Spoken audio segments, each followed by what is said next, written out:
La advertencia desesperada de mi vecino destrozó mi mundo. Huya mientras pueda, me dijo. Su hijo y su esposa son monstruos. Le pregunté, ¿qué hicieron? Él me reveló la terrible verdad. Una que hizo que mis piernas flaquearan y casi me desmayara por la conmoción. Esa verdad lo cambió todo. Antes de continuar, por favor suscríbete al canal y escribe en los comentarios qué hora es donde te encuentras ahora. El contrato principal yacía esparcido sobre mi escritorio de caoba como hojas caídas. 23 años construyendo logística Ramos y ahora se retiraban. Mi café se había enfriado hacía horas, la crema formando una película desagradable en la superficie. Me subí las gafas de lectura por la nariz y miré de nuevo el aviso de cancelación, esperando que los números cambiaran de alguna manera. Efectivo de inmediato, decía la carta. $2 millones en ingresos anuales. Perdidos. Me recliné en mi silla de cuero, sintiendo cada uno de mis 67 años en mis hombros. El sol del desierto entraba con fuerza por las persianas de mi oficina, proyectando líneas duras sobre los informes financieros. Apreté la mandíbula mientras calculaba el daño. 3 empleados tendrían que irse. Quizás 4. El agudo timbre del teléfono cortó el silencio de la tarde como un cuchillo. Casi dejé que se fuera al buzón de voz. Lo último que necesitaba era otro cliente llamando con malas noticias. Pero el identificador de llamadas me hizo congelar. Julián, mi hijo. 3 años desde nuestra última conversación. 3 años desde que salió furioso de esta misma oficina, gritando sobre mi falta de fe en sus sueños. Me quedé mirando el teléfono, mi dedo flotando sobre el botón de respuesta. Hola, papá. Su voz era más suave de lo que recordaba, insegura. Sé que no hemos hablado en mucho tiempo, y sé que eso es principalmente mi culpa, pero esperé. El contrato principal de repente parecía menos importante. Valeria y yo queremos invitarte a casa. Te hemos extrañado. La foto de Elena me sonreía desde la esquina de mi escritorio. Ella siempre decía que yo era demasiado terco, demasiado duro con el chico. ¿Cuándo estabas pensando? Tal vez este viernes. Haremos una gran cena. He querido mostrarte la casa. Y Valeria se ha convertido en una gran cocinera. Hizo una pausa. Te debo una disculpa, papá, por cómo terminaron las cosas entre nosotros. La pelea volvió de golpe. Julián a los 35 años, pidiendo $50,000 para invertir en alguna aplicación que revolucionaría el transporte. Su rostro cuando le dije que no. Cuando le dije que consiguiera un trabajo de verdad en lugar de perseguir fantasías. Nunca creíste en mí, había gritado. Creo en el trabajo duro, no en esquemas para hacerse rico rápidamente. La puerta se había cerrado tan fuerte que hizo temblar las ventanas. La última foto de Elena se había caído de la pared ese día. Yo también te he extrañado, hijo. Las palabras salieron más ásperas de lo que pretendía. Conduciré hasta allí el viernes por la mañana. ¿De verdad? Eso es maravilloso. Vivimos en un vecindario muy exclusivo ahora. Te enviaré la dirección por mensaje. Un vecindario exclusivo. Al chico le había ido bien, aparentemente. Quizás me había equivocado con él después de todo. Quizás la suave voz de Elena tenía razón. Como de costumbre, después de colgar, me senté en silencio por un largo momento. El contrato principal seguía ante mí, pero de alguna manera se sentía más pequeño, menos devastador. La familia siempre superaba a los negocios. Caminé hacia mi habitación y saqué mi buen equipaje, el juego que Elena y yo usábamos para nuestros viajes de aniversario. De mi joyero, seleccioné el reloj de oro que había estado guardando para una ocasión especial. Julián siempre lo había admirado. Para Valeria, elegí los aretes de diamantes que Elena usó en nuestra boda. Ella querría que se quedaran en la familia. El viaje tomaría unas 6 horas si salía temprano. Doblé la ropa cuidadosamente en el bolso de viaje, con las manos más firmes de lo que habían estado en toda la semana. Los problemas de negocios podían esperar. Mi hijo me estaba contactando, y esta vez no dejaría que el orgullo se interpusiera. Llevé mis maletas a mi viejo sedán de lujo, que me había servido fielmente durante décadas. Los asientos de cuero estaban gastados pero cómodos, como un viejo amigo. Mientras cargaba la cajuela, El sol del desierto pintaba el cielo de brillantes naranjas y rojos. Mañana vería a Julián de nuevo. Mañana empezaríamos a reconstruir lo que habíamos perdido. Coloqué la última bolsa en la cajuela y miré hacia el horizonte, donde la costa esperaba más allá del desierto. El viernes por la mañana llegó con la claridad del desierto. Saqué el sedán de mi entrada a las 9 en punto, el motor ronroneando con satisfacción. La ciudad se extendía detrás de mí en el espejo retrovisor. Un extenso testimonio de sueños construidos en lugares áridos. La autopista se extendía hacia adelante como una promesa. El oeste había sido mi compañero en docenas de viajes de negocios a lo largo de los años, pero hoy se sentía diferente. Hoy llevaba esperanza en lugar de obligación. Ajusté el espejo retrovisor y vi mis propios ojos, brillantes con una anticipación que no había sentido en meses. La radio cobró vida mientras me incorporaba al tráfico. Viejas baladas llenaron la cabina y me encontré tarareando. El aire acondicionado luchaba contra el calor ascendente, mientras la ciudad daba paso al desierto abierto. Para las 11, estaba en el corazón del desierto, donde la civilización se reducía a estaciones de servicio y paradas de camiones. El paisaje se extendía sin fin en tonos de beige y marrón, salpicado por algún árbol solitario que se alzaba hacia un cielo imposiblemente azul. Este tramo siempre me hacía pensar en Elena. A ella le encantaban estos viajes. Decía que el vacío la ayudaba a pensar con claridad. Todo ese espacio le da a tu alma lugar para respirar, decía. Su mano descansando sobre la mía sobre la palanca de cambios. Un recuerdo surgió sin ser llamado. Julián a los 12 años, rebotando en el asiento trasero de este mismo auto mientras conducíamos al lago para un fin de semana de campamento. Elena había empacado suficiente comida para un ejército, convencida de que nos moriríamos de hambre en los 30 minutos desde el pueblo. «Papá, ¿cuándo podré conducir?», había preguntado Julián, inclinándose entre nuestros asientos. «Cuando seas lo suficientemente alto como para alcanzar los pedales sin sentarte en una guía telefónica», me había reído. «Eso no es justo. El papá de mi amigo le deja conducir en su rancho. El papá de tu amigo tiene más terreno y menos leyes de tránsito de las que preocuparse». En el lago, le había enseñado a lanzar el anzuelo, sus pequeñas manos agarrando la caña con feroz determinación. Elena nos había tomado fotos sosteniendo un pez que honestamente era demasiado pequeño para conservar, pero posábamos como si hubiéramos pescado al pez más grande del mundo. Más tarde, se había reído hasta llorar, viéndonos tratar de cocinar la cena sobre nuestra lamentable fogata. «Ustedes dos no podrían encender un fuego ni aunque sus vidas dependieran de ello», decía entre risas. «Estamos aprendiendo importantes habilidades de supervivencia», había protestado yo, pero también me estaba riendo. Esos fueron días dorados, antes de la rebelión adolescente, antes de las discusiones universitarias, antes de las peleas de negocios que nos separaron.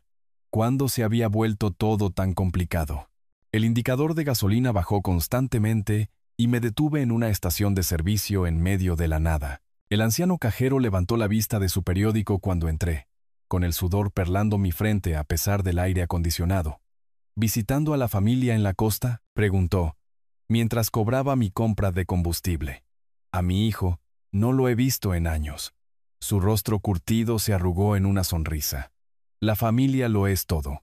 Está haciendo lo correcto». La validación se sintió como agua fresca en la piel quemada por el sol. Regresé al auto con pasos más ligeros. La frontera estatal apareció alrededor de las 2 en punto, marcada por las primeras palmeras. El paisaje comenzó su sutil transformación del marrón del desierto al verde costero. El tráfico se intensificó a medida que me acercaba a la enorme expansión urbana, apareciendo autos de lujo con creciente frecuencia entre los sedanes y camiones desgastados por el viaje. Mi viejo sedán de repente se sintió desgastado entre los relucientes autos de lujo que poblaban los carriles a mi alrededor. El dinero de este lugar se movía de forma diferente al dinero de mi ciudad. Aparentemente, el GPS de mi teléfono me guió a través de vecindarios cada vez más opulentos. Céspedes bien cuidados reemplazaron el paisaje desértico. Piscinas brillaban detrás de altos muros. Este era el mundo de Julián ahora, muy alejado del vecindario de clase media donde había aprendido a andar en bicicleta. ¿Lo había frenado de alguna manera? Mi énfasis en el trabajo práctico sobre los grandes sueños había limitado sus posibilidades. Quizás este éxito demostraba que me había equivocado. Tal vez el chico que había criado simplemente necesitaba espacio para crecer más allá de lo que yo podía ofrecer. El tráfico avanzaba lentamente por la zona más exclusiva. Una famosa calle de tiendas caras apareció y desapareció en mi visión periférica. Una calle que solo había visto en películas. Mis palmas se humedecieron en el volante a pesar del aire acondicionado.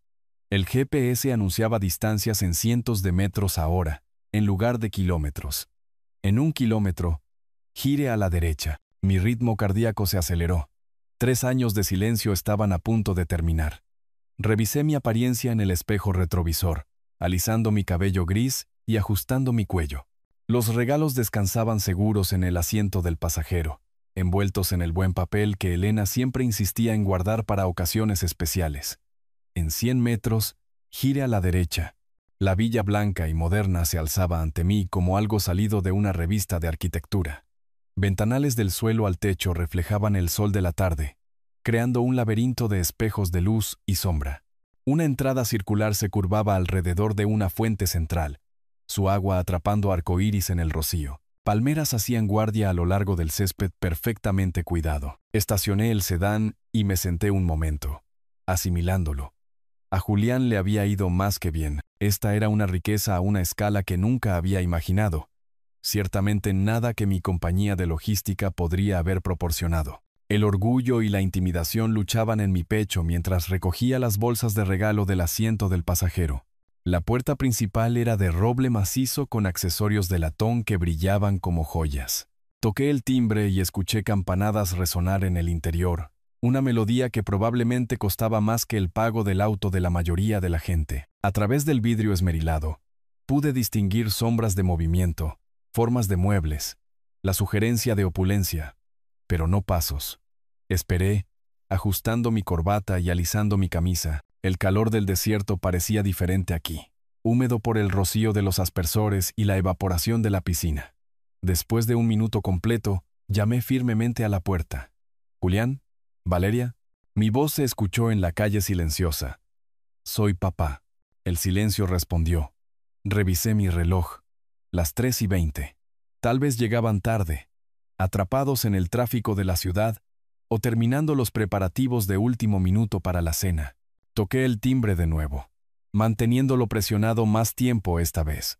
La melodía tocó su costosa canción en habitaciones vacías. Una cámara de seguridad seguía mi movimiento desde su soporte cerca de la puerta.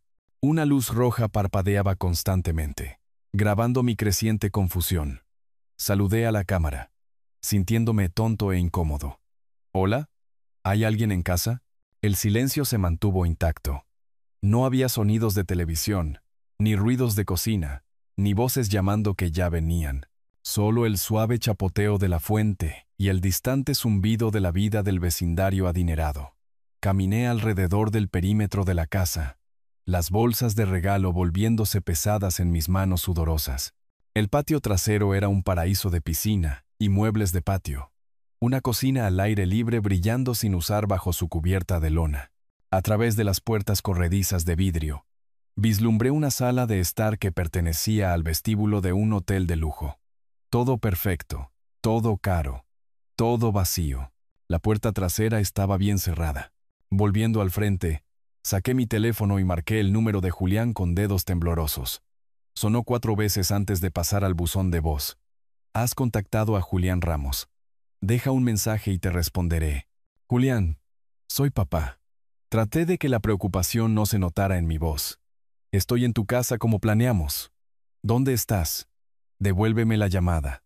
Intenté con el número de Valeria después, aunque apenas la conocía. Habíamos hablado quizás 3 veces en llamadas de Navidad a lo largo de los años.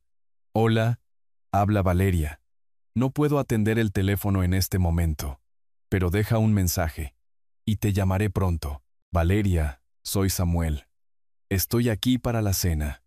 Por favor, devuélveme la llamada». La calle permanecía silenciosa como una tumba, excepto por unos jardineros que trabajaban al otro lado. Sus sopladores de hojas proporcionaban las únicas señales de vida en este vecindario perfecto. Un auto de patrulla de seguridad pasó lentamente. El conductor me dirigió una larga mirada que me hizo sentir como un intruso. Me senté en los escalones de la entrada, dejando las bolsas de regalo a mi lado. El concreto estaba cálido a través de mis pantalones, pero la sombra del pórtico proporcionaba algo de alivio. Tenía que ser un malentendido. Retrasos por el tráfico. Tal vez una emergencia en el trabajo.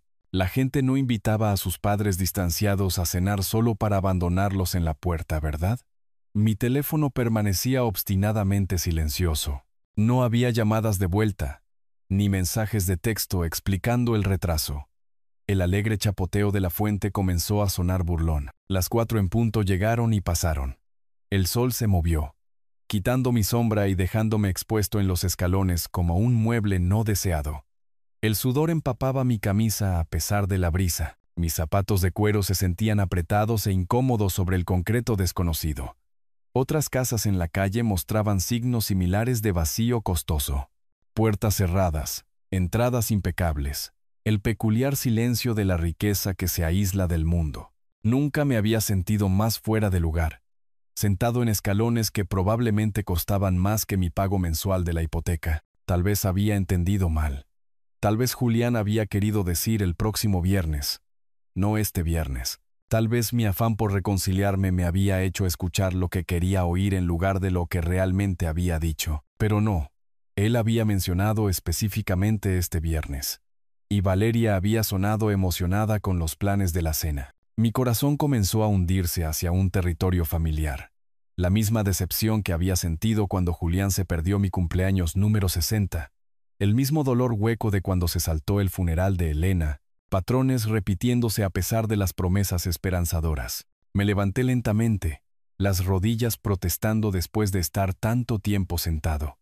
Las bolsas de regalo se sentían más pesadas ahora, cargadas de optimismo tonto. Tal vez era hora de aceptar que algunos puentes no podían reconstruirse, que 3 años de silencio habían creado una brecha demasiado ancha para que las llamadas telefónicas la cruzaran. El sedán esperaba pacientemente en la entrada, fiel como siempre. Podía conducir a casa esta noche, estar de vuelta en mi ciudad para la medianoche si me esforzaba, regresar a mis propios problemas, a mi propio mundo donde entendía las reglas y las expectativas. Estaba buscando las llaves de mi auto cuando escuché pasos apresurados hacia mí. «Espere, no entre ahí». La voz venía de detrás de un seto perfectamente cuidado. Me di la vuelta, casi dejando caer las bolsas de regalo, mientras un hombre delgado emergía llevando una podadora de setos eléctrica. Su cabello gris estaba despeinado. Unas gafas gruesas se deslizaban por su nariz cubierta de sudor. «Disculpe». Me apoyé contra el metal caliente del auto. «Creo que está usted confundido». Él miró nerviosamente hacia la casa de Julián, luego de nuevo hacia mí. «Señor, tiene que irse. Ahora. Esas personas son peligrosas». El hombre parecía tener unos 50 y tantos años. Vestía una camisa polo manchada de hierba y guantes de jardinería sucios. Su energía nerviosa me puso la piel de gallina, pero no tanto como sus palabras. «Esta es la casa de mi hijo», dije firmemente. «Creo que usted ha cometido un error». Su rostro se puso pálido. «¿Su hijo? Oh no, usted es el padre que mencionaron». Un escalofrío me recorrió la espalda, a pesar del calor. «¿De qué está hablando? ¿Quién me mencionó?» Dejó la podadora de setos y se acercó, bajando la voz a un susurro urgente. «Su hijo y su esposa mataron al padre de ella. Lo envenenaron. Eso es imposible». Las palabras salieron más fuertes de lo que pretendía. «Usted debe estar equivocado. $5 millones de herencia. Él murió justo después de visitarlos, tal como usted está haciendo ahora». Mis piernas se sintieron inestables. «Esto es ridículo. Mi hijo nunca. Estaba sano como un roble cuando vino aquí a cenar. Una semana después, está muerto». Las manos del hombre temblaban mientras hablaba. «Soy Carlos, por cierto. Vivo justo ahí», señaló la casa de al lado. «He estado vigilando este lugar desde que sucedió. La gente muere de causas naturales todo el tiempo», protesté. Pero mi voz sonaba débil, incluso para mis propios oídos. Las causas naturales no te hacen vomitar en la entrada de alguien. Los ojos de Carlos se desviaron hacia las cámaras de seguridad montadas en la casa de Julián. Los vecinos lo vieron salir de aquí pálido como la muerte, vomitando antes incluso de llegar a su auto. La bolsa de regalo se me escapó de las palmas sudorosas, aterrizando en el concreto caliente con un golpe suave. El costoso papel de regalo se arrugó, pareciendo repentinamente tonto bajo la dura luz de la tarde. ¿Me está diciendo que mi hijo es un asesino? Las palabras se sentían extrañas en mi boca. Le estoy diciendo que se vaya antes de que usted se convierta en la próxima víctima. Carlos retrocedió hacia su seto, claramente aterrorizado de ser escuchado.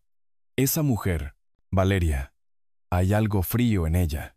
Y su hijo ha cambiado desde que se casó con ella. Mi corazón golpeaba contra mis costillas.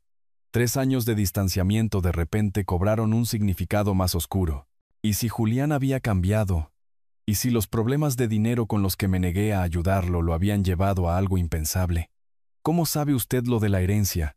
Me escuché preguntar. Vecindario pequeño. La gente habla. El padre de ella era muy rico. Vivía solo en otra parte de la ciudad. Un hombre sano de 70 años que jugaba al golf 2 veces por semana. La voz de Carlos bajó aún más. Una cena con su nuevo yerno e hija. ¡Boom! Muerto en cuestión de días. La parte de negocios de mi cerebro, la parte que había construido una compañía exitosa a través de una cuidadosa evaluación de riesgos, comenzó a catalogar detalles. Padre mayor adinerado, matrimonio reciente, muerte súbita después de una visita familiar. El patrón tenía un sentido terrible, pero este era Julián, mi hijo, el niño al que le había enseñado a pescar, que había llorado cuando su pez dorado murió, que una vez trajo a casa a un perro callejero porque parecía solo. Tengo que advertirle porque no podría vivir conmigo mismo si no lo hiciera, continuó Carlos. Pero he dicho todo lo que puedo decir.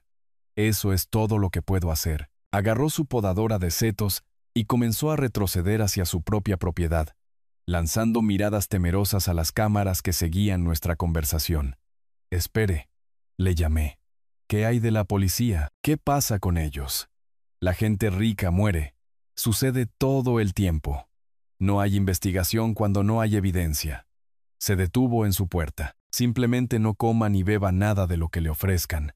Y no se quede a pasar la noche. Vi a Carlos desaparecer detrás de su seto, dejándome con preguntas que me revolvían el estómago.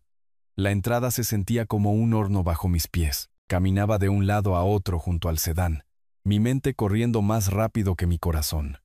Carlos tenía que estar equivocado, delirando, tal vez senil, o guardando algún rencor contra Julián y Valeria. Mi hijo no era capaz de asesinar. El niño que había llorado por un animal atropellado no podía envenenar a otro ser humano por dinero. ¿O sí? Recogí las bolsas de regalo caídas, su alegre envoltorio ahora burlonamente brillante. El reloj de oro en el interior había sido concebido como una ofrenda de paz. Un símbolo de confianza renovada entre padre e hijo. Ahora se sentía como evidencia de mi propia ingenuidad.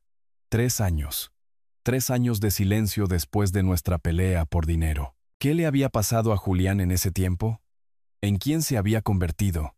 El recuerdo de nuestra última discusión me golpeó con nuevo significado. Su desesperación al pedir $50,000. Necesito esta inversión, papá. Mi futuro depende de ello.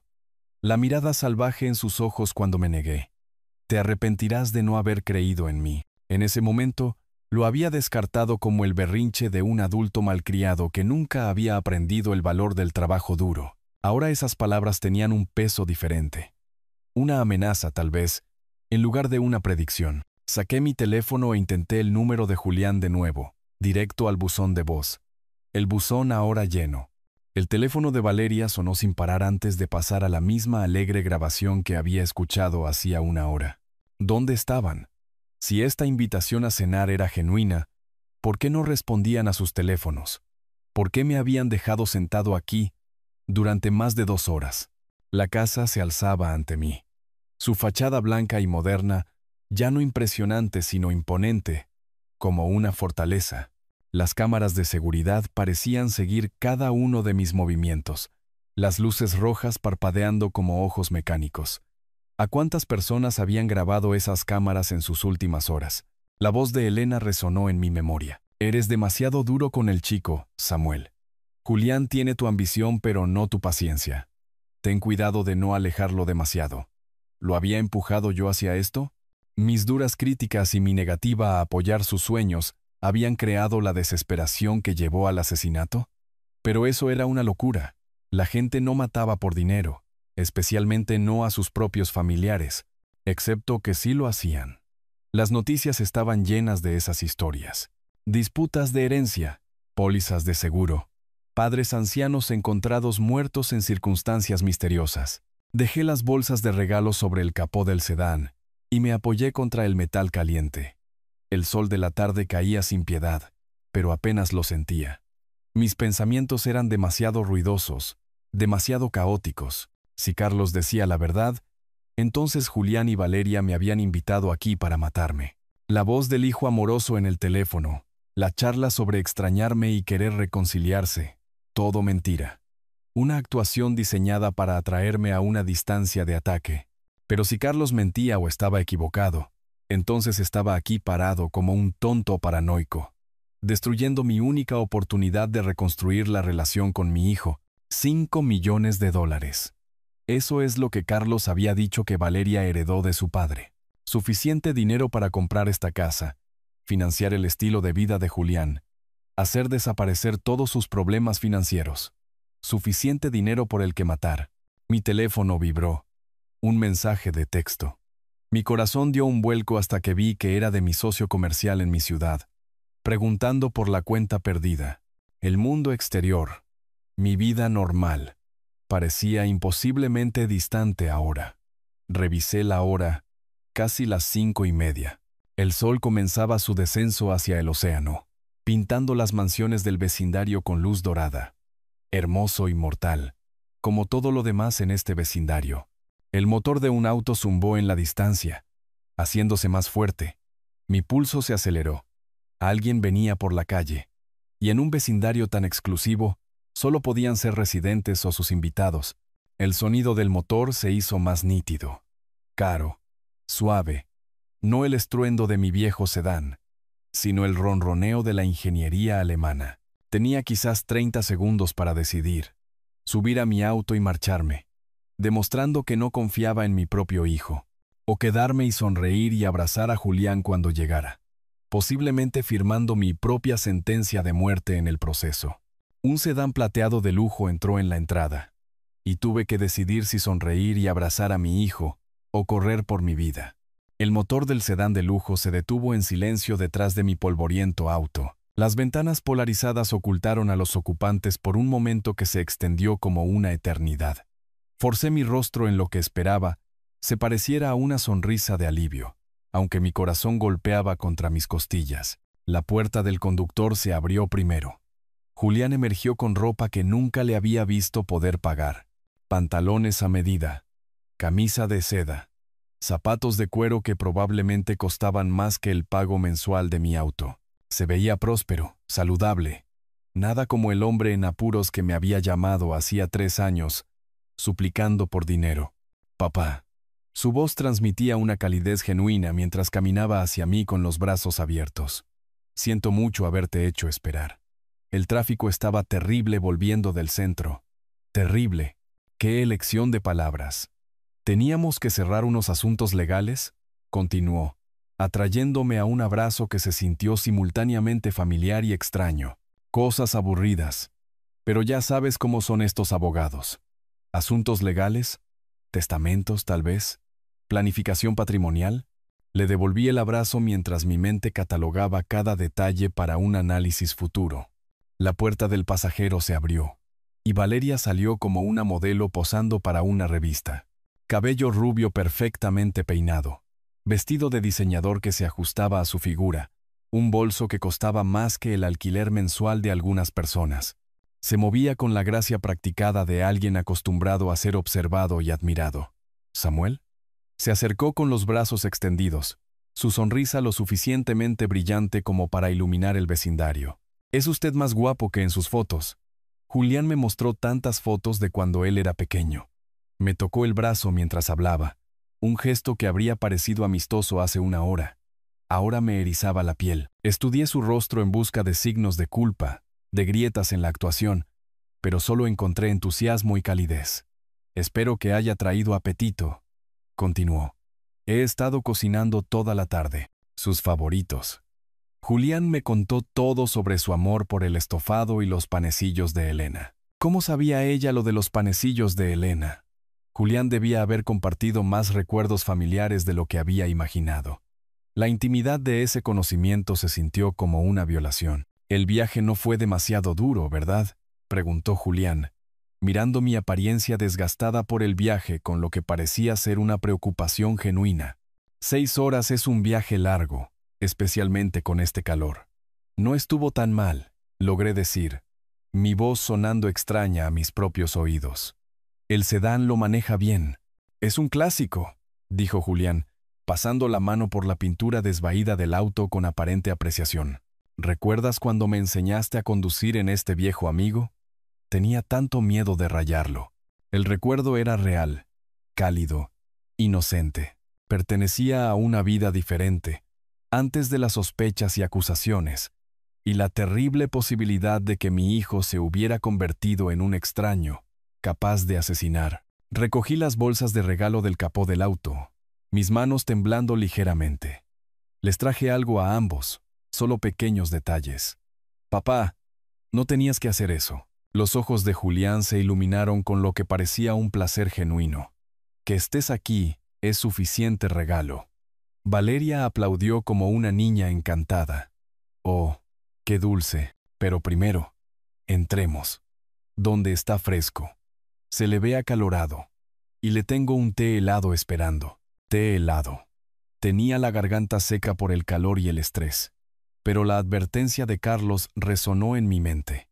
No coma ni beba nada de lo que le ofrezcan. Me flanquearon mientras caminábamos hacia la puerta principal. Julián llevando una de mis maletas, a pesar de mis protestas. Valeria parloteaba sobre el vecindario y sus renovaciones, el anfitrión y la anfitriona perfectos, dando la bienvenida a un querido miembro de la familia. La puerta principal se abrió con un pitido electrónico. Entrada con teclado, noté. Sistema de seguridad caro, del tipo que podía mantener a la gente fuera o mantenerla dentro. El interior me dejó sin aliento. Suelos de mármol brillaban bajo candelabros de cristal. Muebles de diseñador dispuestos con precisión de museo. Arte en las paredes que parecía original y caro. Cada superficie hablaba de dinero, dinero serio, del tipo que transformaba vidas de la noche a la mañana. Hemos hecho algunas actualizaciones desde que nos mudamos, dijo Julián con evidente orgullo, dándome el recorrido como un agente inmobiliario. La cocina fue completamente demolida y reconstruida. Valeria tiene ideas muy específicas sobre los espacios para cocinar. Ideas específicas sobre los espacios para cocinar. O necesidades específicas para la preparación de alimentos que requerían privacidad y control. Es hermoso, dije honestamente.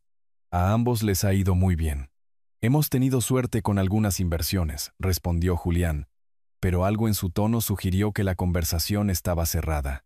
Vamos, déjame mostrarte la sala de estar. La vista del cañón es increíble. Me llevaron más adentro de su palacio. Sus voces alegres y acogedoras, sus movimientos casuales y confiados. Si esto era una actuación, estaba perfectamente ejecutada. Si era genuino, entonces Carlos era un vecino paranoico con demasiado tiempo y poco sentido común. Pero mientras lo seguía hacia la cocina, la costosa casa se sentía menos como un hogar y más como una hermosa trampa. Y no podía evitar la sensación de que estaba caminando hacia la cocina donde Elena solía tararear mientras cocinaba nuestras cenas familiares. Caminé hacia la cocina, sediento y sospechoso, mientras Valeria tarareaba en voz baja sobre la estufa, la misma melodía que Elena solía cantar mientras cocinaba nuestras cenas familiares. La melodía de Elena me siguió hasta la reluciente cocina como un fantasma de tiempos más felices. Valeria estaba de pie junto a la estufa de grado profesional, de espaldas, revolviendo algo que olía a ajo y hierbas. La melodía que tarareaba me retorció el corazón. La canción favorita de mi difunta esposa ahora saliendo de la garganta de mi potencial asesina. Solo voy a buscar un poco de agua, anuncié, abriendo lo que parecía ser el gabinete obvio para los vasos. Copas de cristal captaban la luz, piezas caras que pertenecían a un museo en lugar de a una cocina. Todo aquí gritaba dinero, el tipo de riqueza repentina que planteaba preguntas. Los vasos están en el gabinete superior, Samuel, gritó Valeria sin darse la vuelta. Los encontré. Gracias. Mi mano alcanzó un simple vaso de agua. Pero la puerta del gabinete se abrió más de lo previsto. Detrás de los productos de limpieza, una pequeña botella marrón llamó mi atención. Mis instintos de negocios, afinados por décadas de evaluación de riesgos, la marcaron inmediatamente como algo incorrecto. El jabón para platos y el limpiador de ventanas no requerían envases farmacéuticos. Miré a Valeria, todavía ocupada en la estufa, tarareando la canción de Elena como una burla a los recuerdos familiares. La botella se sentía fría en mi palma. La etiqueta me miraba claramente como si el destino quisiera que leyera cada palabra. Cianuro de potasio, manéjese con extremo cuidado. Símbolos de advertencia cubrían la mitad del espacio. Una calavera y tibias cruzadas me sonreían como la tarjeta de presentación de la muerte. El tiempo se detuvo. Carlos había tenido razón. Realmente estaban tratando de matarme. Mis manos temblaban, casi dejando caer la evidencia. Cada película de suspenso que había visto, cada noticia sobre asesinatos familiares, de repente se volvió real y personal. Esto no era ficción ni una tragedia distante. Este era mi hijo planeando envenenar a su propio padre. ¿Cuánto se necesitaba? ¿Unas pocas gotas? ¿Una cucharadita? La etiqueta advertía de peligro extremo, lo que significaba que incluso pequeñas cantidades podían ser fatales. Mi mente de hombre de negocios calculaba mientras el corazón de mi padre se rompía en pedazos. Los sonidos de la cocina continuaron detrás de mí. Valeria cortando, revolviendo, completamente inconsciente de que había encontrado su arma homicida. Probablemente se creía inteligente, escondiéndola detrás de artículos cotidianos donde nadie miraría. Pero yo había mirado, y ahora lo sabía. Forcé mis manos temblorosas a reemplazar la botella exactamente donde la había encontrado, posicionándola detrás de los mismos productos de limpieza. El gabinete se cerró con un suave clic que sonó estruendoso para mis oídos. Cada movimiento tenía que parecer natural, casual, las acciones de un suegro sediento sirviéndose agua. El grifo dejó correr agua fría en mi vaso mientras mi mente repasaba las implicaciones. $5 millones en dinero de herencia. Una casa valorada en millones. Un estilo de vida que ni Julián ni Valeria podían permitirse por medios legítimos. El patrón estaba claro ahora. Habían matado antes, y yo era el siguiente en su lista. ¿Cómo está el agua, Samuel? La voz de Valeria transmitía una falsa preocupación. Perfecta, gracias. Me di la vuelta desde el fregadero, vaso en mano, observándola moverse por la cocina con nuevos ojos. Cada gesto ahora parecía calculado. Cada sonrisa escondía un asesinato. Ella había matado a su propio padre, y ahora estaba ayudando a mi hijo a planear mi muerte.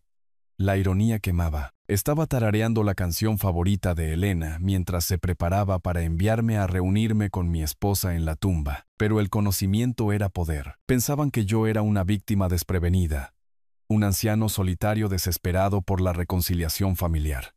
No tenían idea de que su plan ya estaba descubierto, su arma identificada, sus intenciones expuestas. Tomé un largo trago de agua, ganando tiempo para pensar. ¿Cuántas personas habían estado en esta misma cocina, confiando en estas mismas sonrisas, solo para morir horas después? ¿Cuántas cenas familiares se habían convertido en cámaras de ejecución? El tarareo continuó, esa amada melodía vuelta siniestra por su nueva cantante.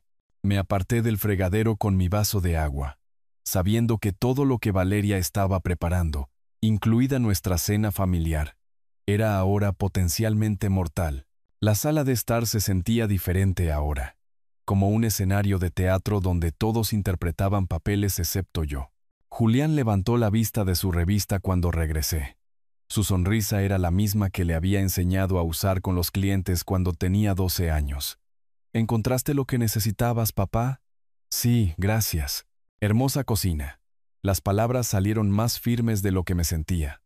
Ambos han creado algo especial aquí. Elegí el sillón de cuero con una línea de visión clara hacia la puerta de la cocina.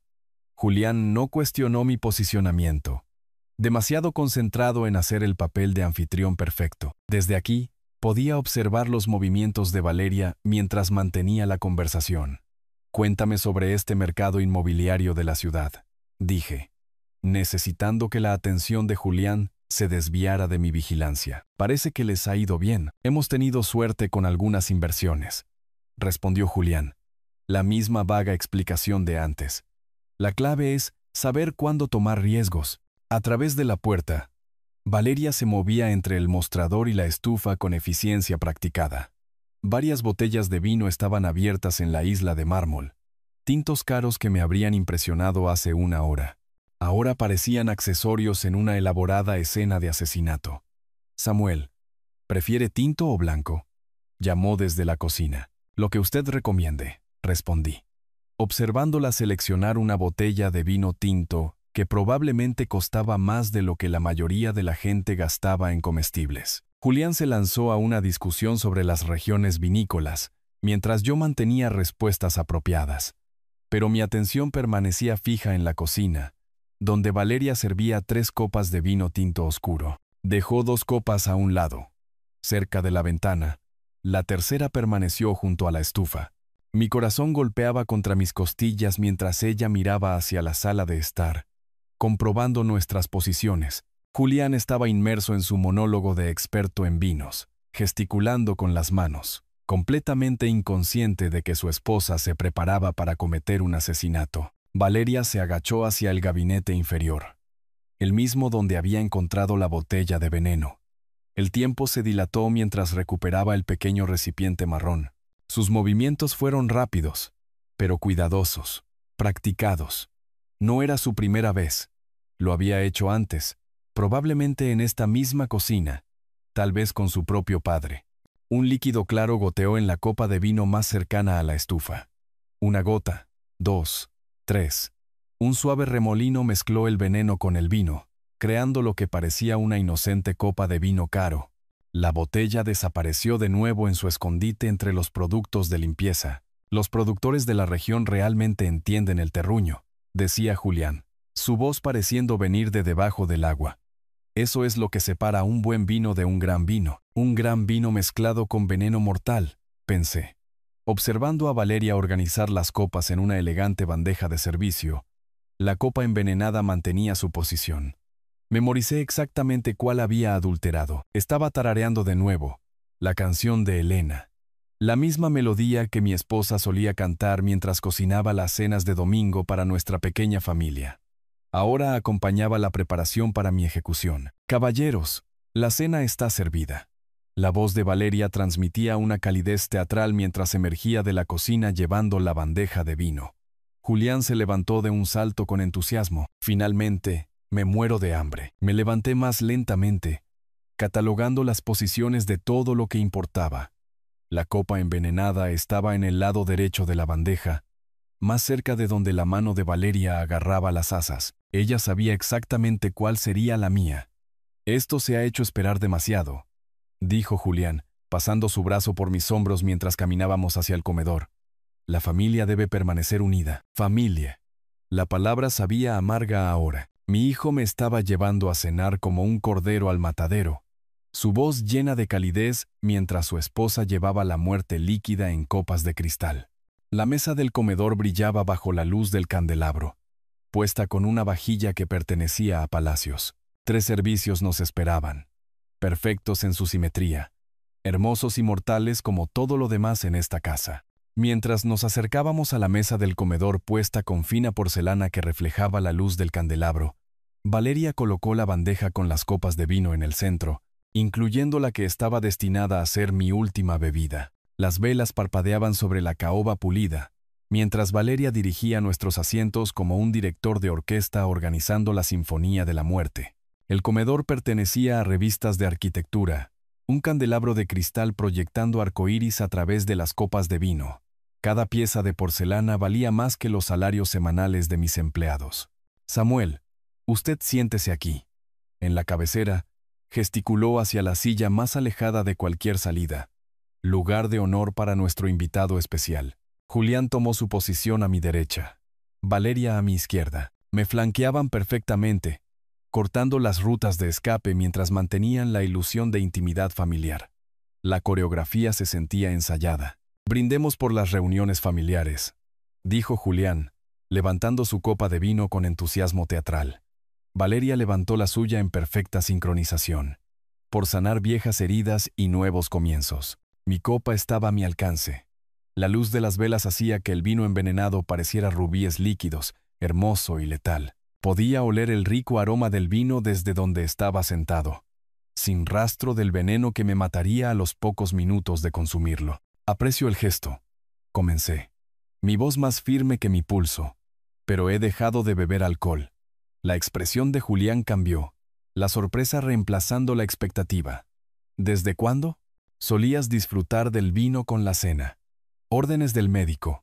La medicación para la presión arterial no se mezcla bien con el alcohol. La mentira salió fácilmente, creíble para un hombre de mi edad, lidiando con el estrés y problemas de salud. La sonrisa de Valeria flaqueó por un microsegundo, pero lo noté. La pequeña grieta en su actuación reveló frustración debajo de la fachada de anfitriona. «Por supuesto, la salud es lo primero». Se recuperó Julián rápidamente, pero su mirada hacia Valeria tenía un significado. Habían ensayado este escenario, preparados para obstáculos. «Valeria prepara unos jugos frescos increíbles», continuó, su voz cargada de entusiasmo forzado. «Una mezcla de frutas frescas. Te encantará». El guiño que le hizo a su esposa podría haber parecido juguetón para un observador desprevenido. Para mí, confirmó que pasarían al plan B. Lo que sea que esperara en esa licuadora de la cocina, sería tan mortal como el vino que había rechazado. «Traeré un poco de inmediato», dijo Valeria, levantándose con energía renovada. Su decepción se había transformado en determinación. Mientras ella se ocupaba en la cocina, Julián llenó el silencio con una charla nerviosa sobre el estilo de vida de la ciudad y las oportunidades de negocio. Su ritmo había aumentado. Las palabras se atropellaban mientras miraba su reloj repetidamente. «Tenemos planes emocionantes para mañana», mencionó, y luego se contuvo. «Quiero decir, esperamos que consideres quedarte más tiempo, tal vez ver más de la ciudad». Planes que asumían que yo no sobreviviría a la noche. La licuadora zumbaba desde la cocina, funcionando más tiempo del necesario para una simple preparación de jugo. Enganché a Julián en preguntas sobre las renovaciones de la casa. Mientras escuchaba cada sonido, el refrigerador abriéndose varias veces, vasos tintineando, líquido vertiéndose. El proceso de preparación parecía innecesariamente complejo. «Esta es nuestra mezcla especial», anunció Valeria, regresando con una elegante jarra de vidrio llena de jugo rojo oscuro. Cubos de hielo flotaban junto a adornos de naranja y arándano, una presentación profesional que enmascaraba el asesinato. «Samuel, debe probar esto». Sirvió un vaso generoso, sus movimientos precisos y practicados. Ambos observaron mi reacción con una intensidad que se sentía opresiva. Sus ojos seguían cada gesto mío, esperando que levantara el vaso a mis labios. «Se ve delicioso», dije con cuidado, «pero estoy bastante lleno del agua. Tal vez con el postre. No quiero arruinar mi apetito por esta hermosa comida». La insistencia de Julián fue inmediata. «Vamos, papá. Solo un sorbito». Valeria trabajó muy duro en él. La presión aumentaba con cada negativa. Su desesperación comenzaba a mostrarse a través de las grietas de su actuación. La voz de Julián se agudizó. Las manos de Valeria tensas mientras rondaba cerca de mi silla. «Por favor, Samuel». El tono de Valeria tenía matices suplicantes. «Solo una probada». ¿Por mí? Su posicionamiento se sentía depredador, lista para reaccionar si continuaba resistiendo su hospitalidad. Habían invertido demasiado en esta velada como para dejarme ir sin consumir su veneno. Me aparté de la mesa con lo que esperaba pareciera satisfacción contenta en lugar de retirada estratégica. «Disculpen, necesito usar el baño antes de continuar con esta maravillosa velada». Mientras me levantaba, vi a Julián y Valeria intercambiar una mirada que confirmó lo que ya sabía. No tenían intención de dejarme salir vivo de esta casa. El pasillo se extendía ante mí como un salvavidas. Fotos familiares cubrían las paredes, la graduación de Julián, fotos de la boda, vacaciones por Europa, imágenes de felicidad construidas sobre dinero manchado de sangre ahora. Cada paso hacia el baño se sentía medido, calculado. Demasiado rápido indicaría pánico. Demasiado lento podría poner a prueba su paciencia. Solo necesito refrescarme antes del postre, grité, mi voz con el tono adecuado de cortesía de una persona mayor. La puerta del baño se cerró detrás de mí con un suave clic. Giré la cerradura. El sonido antinaturalmente fuerte en el pequeño espacio. Por primera vez en horas, estaba solo con mi conocimiento y mi terror. Mi teléfono salió de mi bolsillo con manos temblorosas. Señal completa. Gracias a Dios. Marqué el 911 con el volumen al mínimo, presionando el dispositivo cerca de mi oído. 911. ¿Cuál es su emergencia? Mi nombre es Samuel Ramos, susurré. Mi hijo y mi nuera están tratando de envenenarme. Señor, ¿puede hablar más alto? ¿Está usted en peligro inmediato? Sí, pero debo susurrar. Estoy escondido en su baño. Han envenenado mis bebidas 2 veces esta noche con cianuro de potasio. El tono de la operadora se agudizó de inmediato. ¿Cuál es su ubicación? Le di la dirección del vecindario exclusivo, mi voz apenas audible por encima del sonido de mi propio corazón. A través de la puerta, podía oír a Julián y Valeria hablando en tonos normales, probablemente discutiendo mi ida al baño y su próximo movimiento. Encontré la botella de veneno en su cocina. Continué. La vi ponerlo en mi vino y en mi jugo. Mataron al padre de ella de la misma manera el año pasado por dinero de la herencia. Señor, manténgase en la línea. Se están enviando oficiales. ¿Hay armas en la casa? No sé si hay pistolas, pero el veneno es suficiente. Creen que solo estoy usando el baño. ¿Cuántas personas hay en la casa con usted? 2. Mi hijo Julián y su esposa Valeria. Están esperando que regrese para poder intentarlo de nuevo. La calma profesional de la operadora me tranquilizó los nervios. Los oficiales estarán allí en aproximadamente 20 minutos. ¿Puede usted permanecer a salvo ese tiempo? 20 minutos. Una eternidad cuando estás actuando para salvar tu vida. ¿Tendré que volver y actuar normal o sospecharán algo? Las bebidas envenenadas todavía están en la mesa del comedor. La botella de cianuro está debajo del fregadero de la cocina, detrás de los productos de limpieza. No toque nada más. Deje que los oficiales recojan la evidencia. Mantenga su teléfono accesible pero no obvio. Tiré de la cadena del inodoro e hice correr el agua en el lavabo, creando sonidos auténticos de baño. En el espejo, mi reflejo parecía mayor que mis 67 años, pero mis ojos tenían una determinación que no había sentido desde la muerte de Elena. Y si intentan obligarme a beber algo, rechace todo, invente cualquier excusa. La ayuda está en camino, señor Ramos. Entiendo. Voy a volver ahora. La conexión terminó. Guardé el teléfono en mi bolsillo. Respiré hondo y me preparé para interpretar el papel de mi vida. El padre desprevenido, agradecido por la reconciliación familiar, sin saber que el postre sería mi última comida. La voz de Julián se escuchó a través de la puerta. «Papá, ¿estás bien ahí dentro? El postre está listo. Ya salgo». Abrí la puerta del baño y caminé de regreso hacia el comedor, sabiendo que en menos de 20 minutos, esta casa de mentiras estaría llena de oficiales de policía, y la vida de mi hijo habría terminado para siempre. El comedor se sentía como un escenario donde interpretaba mi acto final. Valeria había dispuesto un elaborado pastel de manzana, el vapor saliendo de una corteza dorada que habría parecido apetitosa horas atrás. Ahora representaba otra posible arma homicida. «Samuel, hice esto especialmente para usted», anunció, con el cuchillo sobre el postre. Su favorito, Julián me lo dijo. «Se ve absolutamente maravilloso», logré decir, revisando mi reloj discretamente. 15 minutos más, pero estoy bastante lleno de esa deliciosa cena. Déjenme digerir primero. El entusiasmo de Julián se sentía forzado. «Vamos, papá, solo un trocito». Valeria pasó toda la tarde en él. Desvié la conversación con facilidad practicada. Cuéntenme primero sobre su vecindario.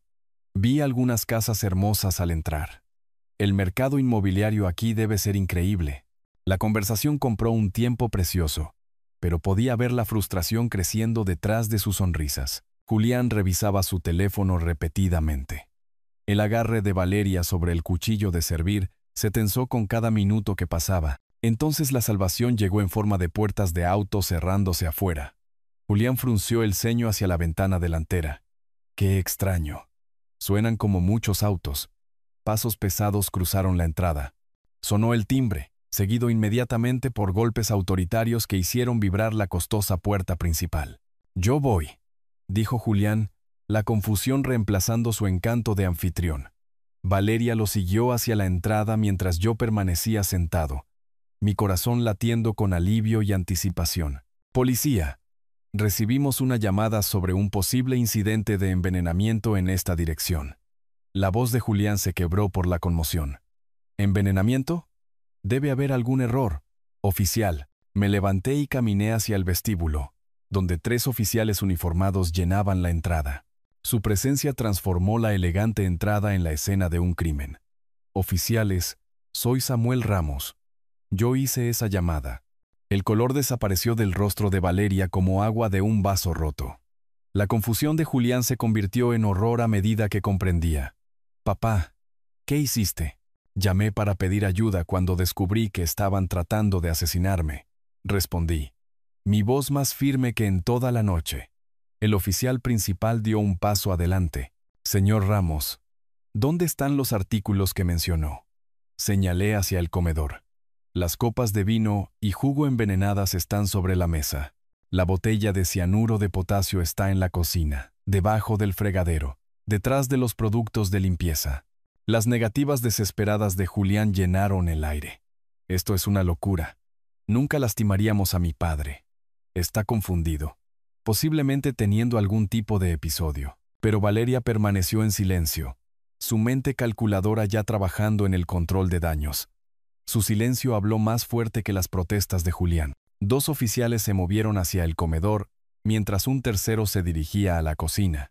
En cuestión de minutos, estaban fotografiando la evidencia y embolsando cuidadosamente las bebidas envenenadas que me había negado a consumir. «La botella de cianuro está exactamente donde la describió», gritó el oficial de la cocina. El rostro de Julián se puso blanco cuando las implicaciones lo golpearon. La evidencia era innegable, física, condenatoria. «Señor, está usted bajo arresto por intento de asesinato», anunció el oficial principal, sacando las esposas. «Papá, por favor». La voz de Julián se rompió mientras las esposas hacían clic alrededor de sus muñecas. «Diles que todo esto es un error». Lo miré a los ojos por lo que sabía sería la última vez. «Dejaste de ser mi hijo cuando decidiste asesinarme por dinero». El arresto de Valeria procedió con eficiencia profesional. No ofreció resistencia, ni súplicas, solo un cálculo frío de sus probabilidades. Mientras le leían sus derechos, solo vi odio en sus ojos cuando me miró. Carlos apareció desde su casa de al lado, atraído por los autos de policía y las luces intermitentes. «Yo le advertí antes sobre estos 2», dijo a los oficiales. «Algo andaba muy mal aquí». «Gracias», le dije a Carlos, mientras subían a Julián y Valeria a patrullas separadas. «Usted me salvó la vida». Los vecinos se habían reunido en la calle, atraídos por el espectáculo de la riqueza y el privilegio desmoronándose bajo las luces de la policía. La casa que había parecido tan impresionante horas antes ahora parecía lo que realmente era: un monumento al asesinato financiado con dinero manchado de sangre. Mientras los autos de la policía se alejaban con mi hijo y su esposa bajo custodia, me quedé en la entrada donde había llegado con tanta esperanza solo unas horas antes, sabiendo que la justicia apenas comenzaba y que vivir con la verdad sobre mi familia aún estaba por delante. Los meses entre junio y septiembre pasaron en una neblina de reuniones legales, revisiones de evidencia y noches de insomnio. Vendí mi compañía de logística para cubrir los gastos legales y el costo emocional de testificar contra mi propio hijo. La casa en mi ciudad tenía demasiados recuerdos de la familia que pensé que había conocido, así que alquilé un pequeño apartamento en la ciudad para estar disponible para la fiscalía. La atención de los medios me seguía a todas partes. Empresario sobrevive al complot de asesinato de su hijo. Carlos siguió siendo mi ancla a la cordura, visitándome regularmente y recordándome que la supervivencia a veces requiere decisiones imposibles. El 15 de septiembre llegó con el sol entrando a raudales por las ventanas del Tribunal Superior.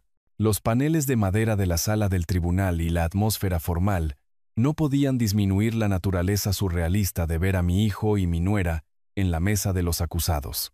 Sus caros abogados susurrando estrategias. El caso de la fiscalía se desarrolló con precisión metódica. La botella de veneno exhibida al jurado con sus claras etiquetas de advertencia.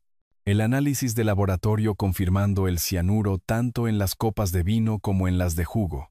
Los registros financieros mostrando la conveniente herencia de Valeria y el posterior derroche de gastos. Carlos testificó sobre sus advertencias y sospechas.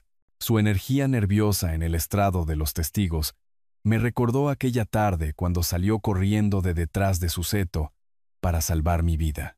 Luego llegó mi turno. Señor Ramos, por favor, cuente al tribunal lo que sucedió la noche del 20 de junio. Relaté el descubrimiento en el gabinete de la cocina, viendo a Valeria envenenar mis bebidas, la desesperada llamada telefónica desde el baño. El jurado escuchó con atención absorta mientras describía cómo actué para salvar mi vida mientras mis posibles asesinos servían la cena.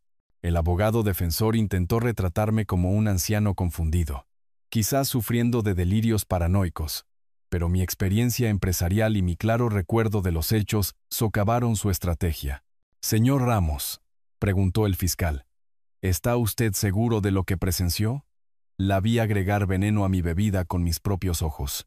Mi hijo me invitó a cenar para matarme por mi dinero. Las palabras quedaron suspendidas en el aire de la sala del tribunal como una acusación a todo lo que la familia debería representar. Siguieron testimonios de expertos sobre la letalidad del cianuro y los protocolos adecuados de almacenamiento. El análisis forense financiero reveló la cronología del dinero de la herencia. Lo más condenatorio fue que los investigadores habían reabierto el caso de la muerte del padre de Valeria, encontrando similitudes sospechosas. La desesperación de la defensa se mostró en sus argumentos finales, aferrándose a explicaciones sobre veneno doméstico, almacenamiento y preparativos de cena malinterpretados. Pero la evidencia era abrumadora, innegable, mortal. 6 horas de deliberación del jurado durante 2 días parecieron una eternidad. Cuando regresaron, la expresión solemne del presidente del jurado contó la historia antes de que hablara. Encontramos a los acusados culpables de todos los cargos. El alivio y el desamor chocaron en mi pecho. Se había hecho justicia, pero el costo era todo lo que había creído sobre la familia. La sentencia del juez fue rápida y final. Julián recibió cadena perpetua sin posibilidad de libertad condicional por intento de asesinato y conspiración. Valeria obtuvo cadena perpetua por el asesinato de su padre y el intento contra el mío. Se ordenó que los $5 millones de la herencia fueran devueltos al patrimonio de su padre. Mientras se llevaban a Julián encadenado, hizo una última y desesperada súplica. «Papá, nunca quise que llegara tan lejos. Dejaste de ser mi hijo cuando elegiste el dinero sobre el amor», respondí. Las palabras cortando años de falsa esperanza y ceguera voluntaria. Valeria mantuvo su frío silencio hasta el final, sin mostrar remordimiento, ni reconocimiento de las vidas destruidas por su codicia. Bajé los escalones del juzgado hacia la luz del sol, sintiéndome simultáneamente vacío y libre. El viaje de regreso a mi ciudad representó más que una transición geográfica. Fue un viaje hacia lo que quedaba de mi vida. El paisaje del desierto se veía diferente ahora, más limpio de alguna manera, como si la verdad hubiera quemado las ilusiones como la niebla de la mañana. Carlos me había ayudado a empacar, prometiendo visitarme una vez que me estableciera de nuevo en casa. Usé parte del dinero de la herencia recuperado para establecer un fondo de becas para estudiantes de ética empresarial. Elena lo habría aprobado. Convertir dinero manchado de sangre en algo constructivo. Sentado en la sala de mi casa meses después, rodeado de fotos que ahora contaban una historia diferente, entendí que la supervivencia no se trata solo de evitar la muerte, se trata de reconstruir la vida después de que la confianza muere. Se hizo justicia, pero el costo fue todo lo que pensé que sabía sobre la familia. Aprendí que a veces la mayor traición proviene de aquellos que más amamos, y la mayor fortaleza proviene de sobrevivirla. Si te gustó esta historia, por favor, dale me gusta a este video, suscríbete al canal y comparte tus impresiones sobre esta historia en los comentarios.